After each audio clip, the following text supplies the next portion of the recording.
The first time the sky split open above New Avalon, no one believed it was real. At first it looked like an ordinary aurora, a shimmering curtain of green and violet drifting above the city's upper spires. But then the colors condensed, tightened, and tore wide like a wound in the atmosphere itself. The light bled into a single rift, tall, vertical, and roaring with a sound like rushing water. People stared upward from hover bridges and skyline markets, pointing their lenses, broadcasting streams, thinking it was some cosmic anomaly. Only Commander Reyna Solis saw the truth the moment the first vessel descended. It wasn't a ship, at least not in the way humans understood the term. It looked grown rather than built, a living thing, a massive shell of black chitin streaked with glowing veins of bioluminescent orange. Inside, something pulsed like the heartbeat of a colossal creature. And it hovered silently above New Avalon like a predator choosing where to strike. By the time the city's defense grid activated, the first broadcast came through every channel: visual, auditory, neural. Even the unconnected felt it vibrate through their skulls. "Give me the human," a voice echoed, layered and resonant, neither mechanical nor organic but something strange and ancient. "And your world will survive." The message repeated in dozens of languages, then settled back to galactic standard. "Give me the human, and your world will survive," the voice declared. "Fail, and I devour your sky." Reyna stood in the command spire, fists clenched behind her back, trying to steady her breath while the room erupted into chaos. Technicians scrambled across interfaces, ministers shouted demands, and the defense AI stuttered warnings in fast, clipped code. "Do we know what human they're referring to?" Minister Havek demanded. "Is it someone specific or what symbolic?" "It's always someone specific," Reyna replied. And she knew exactly who. Dr. Elias Farron, the xenobiologist who'd spent 20 years studying pre-contact alien bioforms, the one who'd uncovered dormant signals in the Kuiper ruins, the one who'd said months earlier, "If something out there ever wakes up, it won't come for our cities. It'll come for me." Reyna hadn't believed him then. Now she wished she had. Elias was waiting for her in the subterranean safe vault, pacing the length of the sterile white room. He looked pale, tired, and older than his 43 years. His eyes, sharp, dark, observant, met hers with the same resigned calm he'd shown the day they first discovered the dormant Queen core buried beneath the ice of Europa 7. "You heard the broadcast," he said quietly. "I did. And you know it's me." Reyna hated how certain he sounded. "We don't know that." "Yes, we do." He motioned to the wall display showing a magnified view of the alien vessel. "That's a Zytherian Monarch class. They don't make threats without purpose. They always announce the exact terms of their demand. And the Queen, she knows me." "The research core you excavated was inert," Reyna insisted. "You can't know that she—" "It was inert until we woke it," Elias corrected gently. "Until I woke it." He exhaled. "She imprinted on me, Reyna. The moment I interfaced with the neural lattice at Europa 7, she identified me as a potential host intelligence. A compatible mind." Reyna froze. "She wants to bond with you. She wants to consume my consciousness and rebuild her species," Elias said. "My neural pattern will become the template for the next generation of Zytherian." Reyna shook her head, furious and terrified at once. "We're not giving you to her. It's not your choice," he said softly. "If we resist, she'll burn the planet. Then we fight."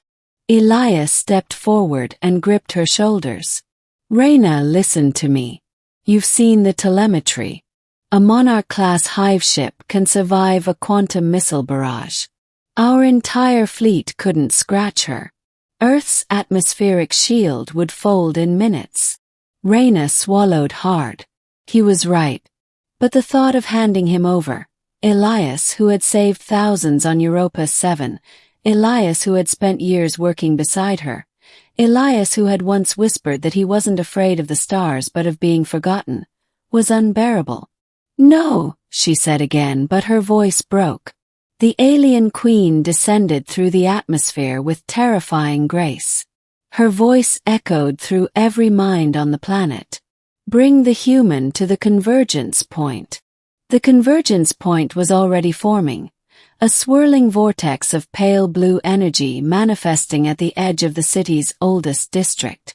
Reyna and Elias were escorted there under the watch of a dozen armed guardians.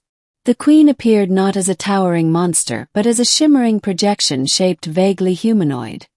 Tall, elegant, with elongated limbs and glowing lattice patterns across her translucent skin. Her eyes were twin spirals of shifting color.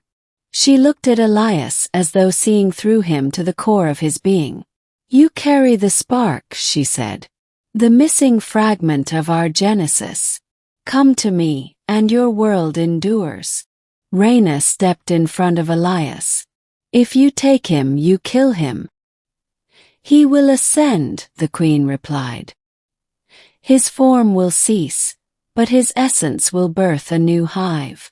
This is a sacred merging." "No," Reyna snarled. "It's consumption." The queen tilted her head. "You value him." Reyna didn't hesitate. "Yes." Elias touched her arm. "Reyna, it's okay." "No, it's not." She turned to him, her voice cracking. "You don't have to do this." Elias gave her a sad, small smile. "I do. Because you're right, we can't win. And if I can save you, save billions. It's worth it." Reyna grabbed his hand. "I'm going with you." The queen's luminous eyes narrowed. "Only the imprinted may enter the merge." "Then kill me," Reyna said, stepping forward.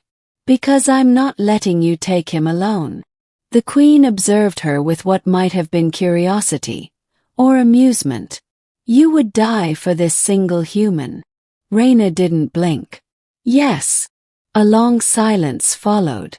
Then the queen spoke again, softer. "Sacrifice is a rare trait among your kind.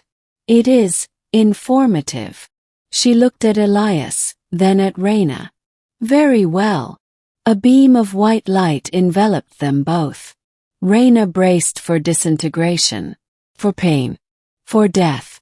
Instead, she felt something else. Warmth, like sinking into a memory she had never lived. Images flickered in her mind. Stars being born, hive cities rising from oceans of liquid crystal, a civilization stretching across galaxies before collapsing into silence. The queen's voice whispered within them. "Your bond strengthens his pattern. A dual template may create stability." Light faded. The two stood again on the ground of New Avalon. The queen withdrew, her massive vessel rising back into the rift. "Your world survives," she declared. "Guard the spark. I will return when the hive awakens." The sky sealed shut. Elias collapsed into Reyna's arms, trembling but alive. "Are you okay?" she whispered. He nodded slowly. "She took something from us. A blueprint. But she didn't take my mind." Reyna exhaled shakily. "Then we figure out what she left behind." Elias looked at the sky where the rift had closed. "She'll return one day." Reyna squeezed his hand. "Then we'll be ready."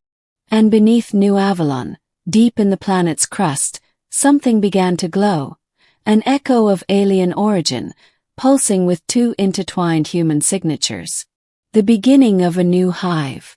But this time born of humanity,